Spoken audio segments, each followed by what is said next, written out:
आज हम लोग जियोमेट्रिक डिज़ाइन ऑफ हाईवे की बात करेंगे और उसमें सबसे पहला टॉपिक एसएसडी की बात करेंगे जो स्टॉपिंग साइड डिस्टेंस है और उसका दूसरा नाम एब्सोल्यूट मिनिमम साइड डिस्टेंस और नॉन पासिंग साइड डिस्टेंस के भी नाम से जाना जाता है। और एसएसडी की जो फार्मूला है वो VT + V²/2GF। ये फार्मूला तब लगता है जब V इन मीटर पर सेकेंड हो, G इज़ 9.81 मीटर पर second square, that is gravitational acceleration, and F is longitudinal friction. ये फार्मूला हमारे लिए ज़्यादा इम्पोर्टेंट नहीं है क्योंकि इसमें तो ठीक है मीटर पर सेकेंड में है तो डाल देंगे, लेकिन जनरली kmph में अगर स्पीड दी रखी हो तो उस केस में हमारे पास सबसे इम्पोर्टेंट फार्मूला ये है 0.278 VT + V²/254F, that is V in kmph। और जो हमारे पास F की रेंज है यानी कहाँ से कहाँ तक लॉन्गिट्यूडनल फ्रिक्शन वेरी हो सकती है 0.35 to 0.4। A = GF, gravitational acceleration into friction की जो वैल्यू होगी उससे A की भी रेंज निकल जाएगी, A दैट इज एक्सेलरेशन की भी वैल्यू निकल जाएगी। ठीक है, तो सबसे इम्पोर्टेंट फार्मूला ये है SSD = VT + V²/254F। ये इम्पोर्टेंट फार्मूला है। आगे बढ़ते हैं तो SSD जो है मेनली वो दो कैटेगरी में बना हुआ है, एक लैग डिस्टेंस और एक braking distance. Lag distance total reaction time कितना होता है SSD के लिए 2.5 सेकेंड्स होता है। स्मॉल t की जो वैल्यू है वो 2.5 सेकेंड्स होगी। और जो ये लैग डिस्टेंस है ये वेरी नहीं करता है, चाहे वो अप ग्रेडियंट हो कि चाहे डाउन ग्रेडियंट हो कि चाहे फ्लैट ग्रेडियंट हो। लेकिन जो ब्रेकिंग डिस्टेंस है वो डिपेंड करता है ग्रेडियंट पर कि अप ग्रेडियंट है या डाउन ग्रेडियंट है या फ्लैट ग्रेडियंट है। तो उसी के लिए हमारे पास breaking distance L = V²/2G × F ± tan theta. ये प्लस माइनस जनरल एक फार्मूला है, जो प्लस लगाएंगे वो अप ग्रेडियंट के लिए यूज करेंगे और माइनस जो लगाएंगे वो डाउन ग्रेडियंट के लिए यूज करेंगे। इस पर न्यूमेरिकल भी काफ़ी अच्छा पूछा गया है गेट में, उसको भी हम लोग करेंगे। ठीक है, और मतलब ये सब क्वेश्चंस तो सारे जगह लिंक्ड होते हैं ज्योमेट्रिक डिज़ाइन के, तो इसलिए ये इम्पॉर्टेंट है। और जो अप ग्रेडियंट है उस केस में क्या लेंगे, पॉजिटिव साइन लेंगे। देखो एक अप ग्रेडियंट में क्या होगा, अगर हम पॉजिटिव साइन लेते हैं तो ये जो ओवरऑल रेशियो है, ये जो रेशियो है इसकी वैल्यू क्या हो जाएगी, अगर F + tan थीटा लेते हैं तो जो L की वैल्यू है ये क्या हो जाएगी, L की वैल्यू डिक्रीज़ करेगी, यानी ब्रेकिंग डिस्टेंस डिक्रीज होगा।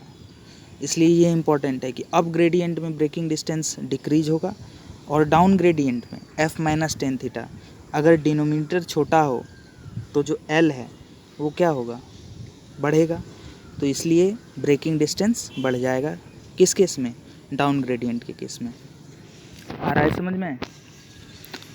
अब single lane two way traffic, ये SSD में सबसे इम्पॉर्टेंट है क्योंकि इसी में लोग फंसते हैं।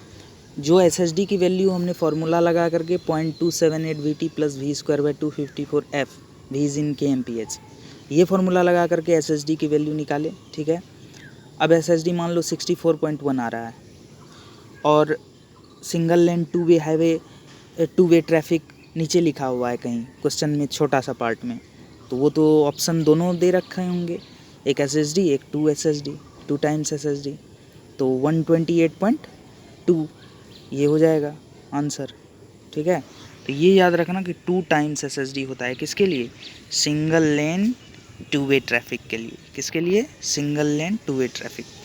Single lane two way traffic में देखो कि एक ही लेन होगा, उसमें दोनों तरफ से गाड़ियाँ आएंगी जाएंगी, तो जो अपोजिट डायरेक्शन से आ रही होंगी दोनों, तो जो ऑब्जेक्ट है ये देख रहे हो, ये ऑब्जेक्ट है, ये बीच में जो है पोल के टाइप सा ये ऑब्जेक्ट है, यहाँ से SSD 1 इस A के लिए होगा और यहीं से SSD 2 इस B के लिए होगा, व्हीकल B के लिए।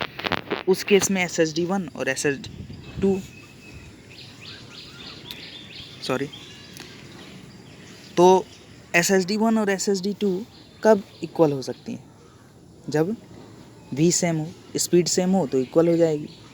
तो अगर V सेम हो तो SSD1 और SSD2 दोनों जुड़ करके इक्विवेलेंट SSD हो जाएगा कितना?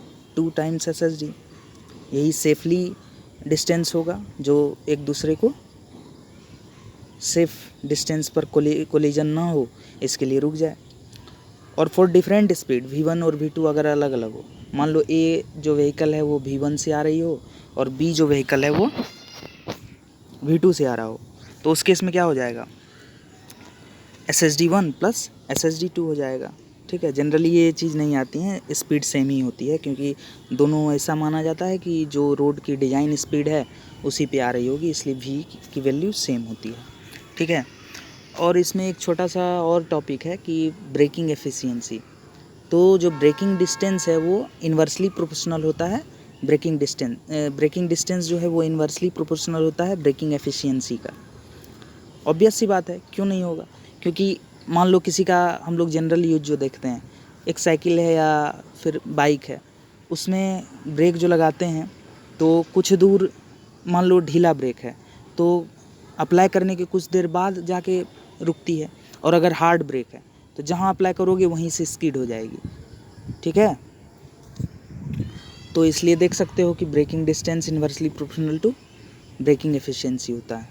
ठीक है, तो ये अगर PDF कमेंट में आएगा कि डाल देना है तो PDF मैं वहाँ डाल दूँगा, और आगे OSD की बातें होंगी। ठीक है, ओवरटेकिंग साइड डिस्टेंस की, और उसमें टोटल रिएक्शन टाइम T जो है, स्मॉल t की वैल्यू वहाँ 2 सेकेंड्स अकॉर्डिंग टू IRC है।